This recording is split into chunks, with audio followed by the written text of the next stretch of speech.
안녕하세요, 신작가입니다. 중국과 일본 사이에서 최근 두 가지 정말 큰 사건이 벌어졌습니다. 이 사건으로 중국에서도 논란이 일고 있고 일본인들은 정말 큰 분노에 휩싸여 있습니다. 이 두 사건은 도덕과 윤리 문제로 중국의 민낯을 그대로 보여주고 있다고 생각합니다. 중국과 일본 사이에서 벌어진 첫 번째 사건입니다. 우선 영상부터 보시겠습니다. 12월 18일 중국 우한에서 중국과 일본의 복싱 경기가 열렸습니다. 일반적인 복싱 시합으로 보이는 경기를 이어가다가 갑자기 중국 선수가 일본 선수의 다리를 거는 행동을 합니다. 그것도 여러 차례 이런 행동을 합니다. 종이 울리고 선수들은 각자의 코너로 돌아가 휴식을 취합니다. 그리고 다시 경기는 시작됩니다.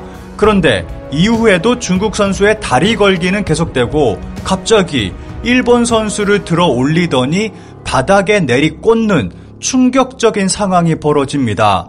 갑자기 벌어진 일에 일본 선수는 무방비로 굉장히 위험한 공격을 당하게 됐습니다. 이후 더 놀라운 모습이 벌어집니다. 놀란 일본 코치진이 링 위에 올라와 경기 중단을 요청했지만 심판은 중국 선수의 손을 들어주며 판정승으로 경기는 끝이 납니다. 놀라운 상황은 계속 벌어집니다. 중국 선수 이시아는 해당 영상을 인터넷에 올리며 중국이 일본과 싸우는데 룰이 필요한가로 시작해 입에 담기 힘든 발언까지 일삼았습니다. 이런 일이 가능했던 이유는 경기 직전에 경기의 룰이 바뀌었기 때문입니다. 경기 후 주심인 장쉬는 경기 직전 룰이 중국 무술과 일본 권투의 대결로 변경되었고 권투 외에도 다른 격투기 기술을 사용해도 된다고 양측에 전달했다라며 경기에는 문제가 없었음을 해명했습니다. 반면 일본 선수 코치의 경우 경기 직전까지 계속 주최 측에 자세한 경기 규칙을 물었지만 제대로 소통이 이루어지지 않았고 경기를 30분 앞둔 시점에서야 주최 측에서 구두로 경기 규칙을 들었지만 구체적인 내용은 알지 못했다라고 주장했습니다. 그리고 링에 오른 뒤에야 룰이 바뀐 것을 알았고 경기 중단을 요청했다고 밝혔습니다. 경기 이후 중국에서는 중국 스포츠계의 수치라며 비난의 목소리가 폭발하며 논란이 일었습니다. 이번 행사를 주최했다고 알려진 WBU, WKF 중국 국제종합격투기 연맹은 해당 행사를 승인한 적이 없다며 불법적인 행사라고 밝혔습니다. 이 소식은 일본에도 전해졌고 일본 네티즌들의 분노는 폭발하고 있습니다. 일본인 복서의 룰 무시의 만행, 중국인 인플루언서, 해외 미디어도 맹비판, 중국은 신뢰를 잃었다. 일본에서는 관련 기사가 쏟아지고 있고 수많은 댓글이 달리고 있습니다. 특히 일본인 선수 키무라 쇼는 WBO 라이트급 세계 챔피언이라서 논란은 더 커지고 있습니다. 관련 기사에 달린 댓글을 짧게 살펴보겠습니다. 대책은 하나라고 생각한다. 앞으로 세계 스포츠 단체는 일절 중국을 대전 상대로 인정하지 말고 사실상 추방해버리면 됩니다. 이 사건으로 중국 자신이 자정작용을 보이지 않는다면 더욱 그렇습니다. 우월감만이 비정상적으로 높은 나라이기 때문에 국제사회로부터의 추방이 어느 정도의 임팩트로 들어올지 그리고 어떻게 대응할 것인지 제대로 지켜봅시다. 일반적인 나라 같으면 단순히 반칙패가 선언되고 끝입니다. 관중들조차 자국 선수에 대한 비판이 쏟아지고 SNS도 불타오를 것입니다. 나라의 존엄에 관계될 정도의 스포츠맨십의 결여, 정말 끔찍한 상황이라고 생각합니다. 중국 정부의 대응으로 추궁당하고 있을 것입니다.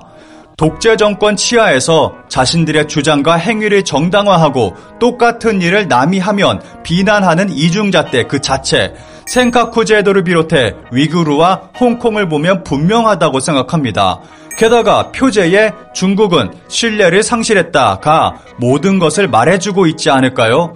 키무라 선수가 부상 없이 무사했던 것이 그나마 다행이라고 할 수 있네요. 이런 일본은 항상 중국에게 당하고 있고 많은 부분에서 중국에게 점령당하고 있습니다. 싼 게 비지떡이었던 중국제, 어느새 일본은 석권당한 것인가?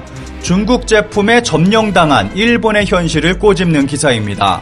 전 세계 선진국 중 중국 제품을 가장 많이 사용하는 나라는 아마 일본일 것입니다. 일반적인 저가 공산품의 경우는 어느 나라를 가나 중국 제품이 점령하고 있습니다. 그런데 일본의 경우는 고가 가전제품도 중국 제품이 점령하고 있습니다.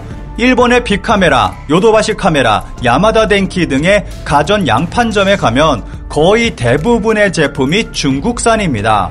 한국에서는 찾아볼 수도 없는 중국 제품이 일본에서는 흔하게 판매되고 있습니다. 중국으로 매각당한 일본 브랜드만이 아니라 화웨이 같은 오리지널 중국 브랜드까지 일본을 점령한 상태입니다. 놀라운 것은 일본인들은 거리낌 없이 고가의 중국 제품을 구입한다는 것입니다. 심지어는 중국 자동차까지 일본에 진출해 있습니다. 중국의 홍기 자동차는 이미 오사카에 판매점을 오픈해 1억 원가량 되는 고급차를 판매하고 있고 2022년부터는 전기차 등을 추가로 투입하며 일본 내 영향력을 넓혀 나갈 계획에 있습니다. 특히 저렴한 중국의 전기차는 일본에서 승산이 있을 것으로 예상되고 있습니다. 이렇게 일본인의 생활 전반을 점령해버린 중국은 정말 엉뚱한 곳에서도 활약하고 있습니다. 정자 거래 문제로 소송, 교토대 졸업 독신 일본인이라고 믿었는데 경력 전부 거짓말, 정자 제공자를 여성이 제소. 최근 일본에서는 정자 사기가 있었습니다. 피해 여성은 한 명의 자녀가 있지만 남편의 건강 이상으로 아이를 갖지 못하자 SNS를 통해서 정자 기증자를 찾았고 2019년 3월 한 남성과 연락을 하게 됐습니다. 남성은 교토대학을 졸업한 독신 일본인이라고 밝혔고 둘은 10회 정도 만나 정자를 제공받았습니다. 그런데 출산 후 사건이 벌어졌습니다.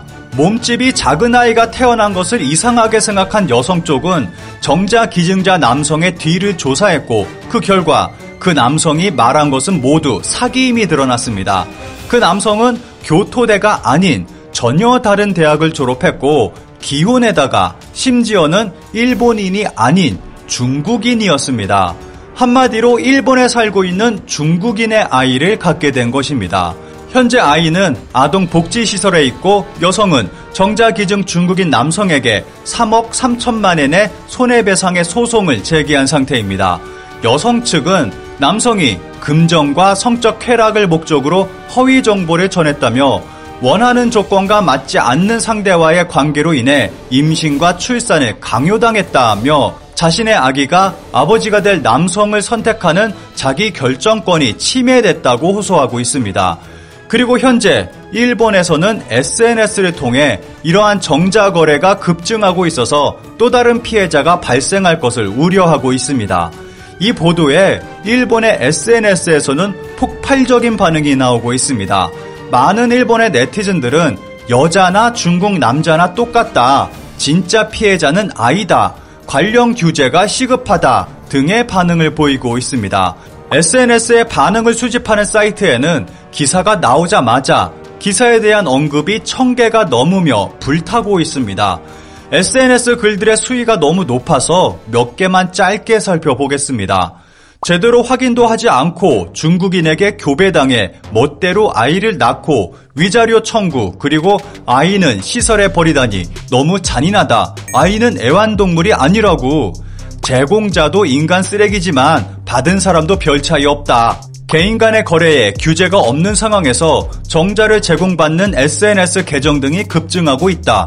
지옥 같은 계정이구나.